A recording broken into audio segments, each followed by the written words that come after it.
अहम खबर देंगे आपको फैसलाबाद से, जहां पे तहरीक इंसाफ के मेंबर सूबाई असेंबली लतीफ नजर के हवारियों के साथ कमिश्नर फैसलाबाद से मुलाकात हुई है, जिसकी वीडियो टॉक बनाकर सोशल मीडिया पर वायरल कर दी गई है। इंतजामिया ने हरकत में आते हुए तहरीक इंसाफ के कारकुन लकी कमोका के खिलाफ मुकदमा दर्ज करवा दिया है। इसी बारे में मजीद बात कर लेते हैं। ब्यूरो हेड फैसलाबाद खावर अब्बास हमारे साथ लाइन पर मौजूद होंगे। अभी आपको यह हम खबर दे रहे हैं फैसलाबाद से, जहां तहरीक इंसाफ के मेंबर सूबाई असेंबली लतीफ नज़ीर की हवारियों के साथ कमिश्नर फैसलाबाद से मुलाकात हुई, जिसकी वीडियो टिकटॉक पर बनाकर सोशल मीडिया पर वायरल कर दी गई है।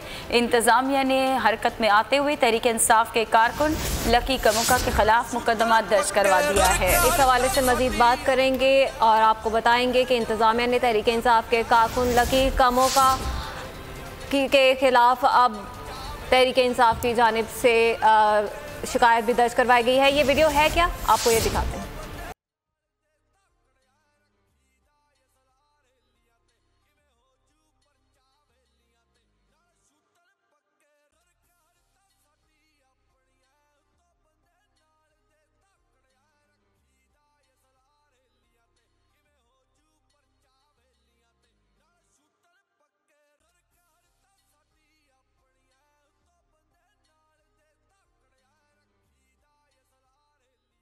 ये वीडियो टिकटॉक पर बनाकर सोशल मीडिया पर वायरल कर दी गई है, जिसके बाद तहरीक इंसाफ के कारकुन लकी कमोका के खिलाफ मुकदमा दर्ज करवा दिया गया है।